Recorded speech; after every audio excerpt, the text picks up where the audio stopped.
Coming to you from the 2019 edition of the Great Lakes Oracle Conference, I'm Bob Rubart with the Oracle Groundbreakers team, and I'm here with Oracle ACE Director Cary Millsap. How you doing, Cary? I'm fine. How are you today? I'm good, a little breathless. I had to run here from a full parking lot, so that's how it goes. You have a new book out. Tell me about that book. I do. I'm going to lean out of frame and grab it. You do that. Cary's leaning. Now he's back. Is this good? Perfect. Yeah, it's the Method Art Guide to Mastering Oracle Trace Data, 3rd edition. It's fat. It has 3 parts. It's got a technical reference at the beginning, which is the first third. The middle third is just worked examples. Here are things we've done. Here's how we did them. Here's the reports we ran. Here's what we saw. Here's what we thought. Here's what we did. Here's what happened. And then the last bit, about the last third, is kind of a perspective that sort of ties everything together. Why do you need this? When would you do it? And basically it ends up being all phases of the software development lifecycle. So why do developers need that? Man, because if you don't know where your code's spending your time, you're likely to embarrass yourself later. So why is, how fast is my system the wrong question to be asking? Well, because system means different things to different people. When you say the word system, a DBA thinks about all my SGA and my memory and my I/O latencies and my CPU utilization. But what your users are thinking of is that nightly batch that doesn't finish in its batch window, or that click that I make that I wish took a second or two but takes 45 seconds. And every click, every batch, everything on that system consumes resources differently from everything else. In fact, Bob can be sitting in a system thinking it's fast, and Mary can be sitting right next to him thinking it's slow, because the code that they're running is fast and is slow. So fast or slow is not an attribute of the system. It's an attribute of every experience that people have with the system. In fact, Bob can run the same thing 10 times and it could be fast, fast, slow, fast, fast, slow.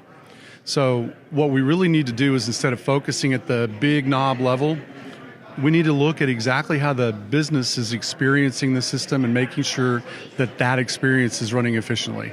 And trace data is really the only way that you can see in enough detail how the code path is influencing how long things take. Why is measuring average response times not good enough?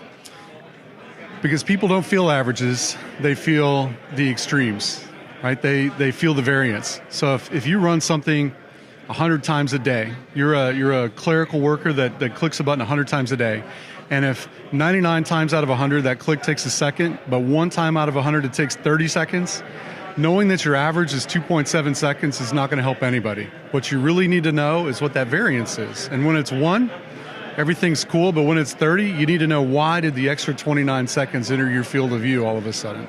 And that's what tears people up. Nobody would mind if it took 3 seconds every time, but if it takes 3 seconds every time and then takes 30 seconds once, that's the part that kills people. So measuring the average is not really catching the important thing that people want you to be catching when they're having experiences with your system. What's the most common mistake people make when they try to use Oracle Trace Data? Happens nearly every time. They either turn it on too soon or off too late, or both. And what we end up getting is a bunch more data than we really wanted. Because when you trace something that takes this long on the number line, you don't want a trace file that's any different from that this long on the number line. Now fortunately, back 20 years ago, that was a big problem. We'd have people retrace. Fortunately nowadays, we have tools where we can kind of go surgically take out the piece that we're interested in. And it's harder than it sounds, because there's lots of stuff that is in a trace file that isn't necessarily between those 2 timestamps that we need. So we have tools to go grab all that stuff. But the number one mistake people make is what I call a scoping error, which is when they want to see this much of some kind of transaction, but their trace data ends up being different, representing something other than what they really want to be looking at. When is parallelizing a program a really bad idea? Not paralyzing, but parallelizing. Not paralyzing. Yes. No, we don't want to paralyze it. We want to parallelize it. Well, luckily, the 2 words mean approximately the same thing in some contexts. Parallelization is a great idea if you've got spare capacity to parallelize into. Basically, if you have 3 people rattling around on a huge box with a lot of extra capacity, sure, make that 30-minute thing run in 5 minutes by parallelizing it, 8 ways. But if you're on a busy system, parallelizing is essentially a concurrency generator. In fact, I was at an Exadata class one time. There were about 5 of us in the classroom, and the instructor said, hey, see if you guys can overwhelm this box with load. And of course, the easy way to do that is to make everything run parallel 64. Now it's as if there are 300 people in a room, not just 5. So parallelizing is a great idea if you've got spare capacity that's not going to get used for anything else, right? A cycle that's wasted can never be retrieved in the future. But if you've got people already using those cycles, then parallelization is going to penalize everybody by basically simulating a lot of users that aren't really there on the system. What's the worst array size you could possibly choose? One. Because most queries on the planet return one row, either 1 or 0. Well, if you happen to execute a query and return no rows back, then 1 fetch is enough to know that. I asked for 1, I got 0, I'm done. But when you query a table, you're basically setting up a loop that says until I get all the data that's been gotten out of the database, I'm going to keep asking.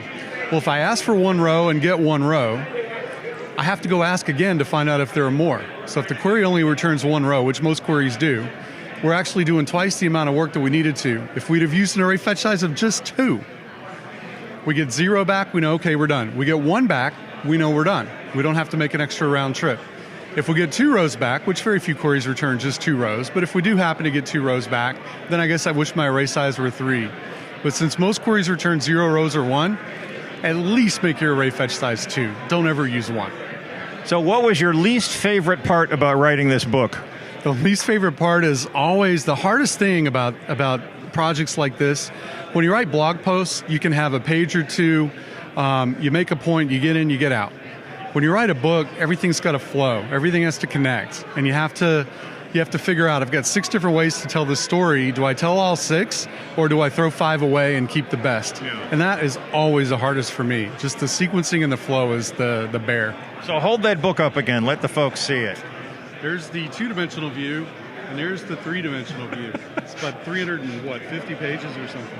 And this is available on Amazon, of course? It's available on Amazon, of course, or you can go to methodr.com, method-r.com, and you can buy a PDF copy for $15. The printed copy costs more because it's big in color, and Amazon charges a lot to print.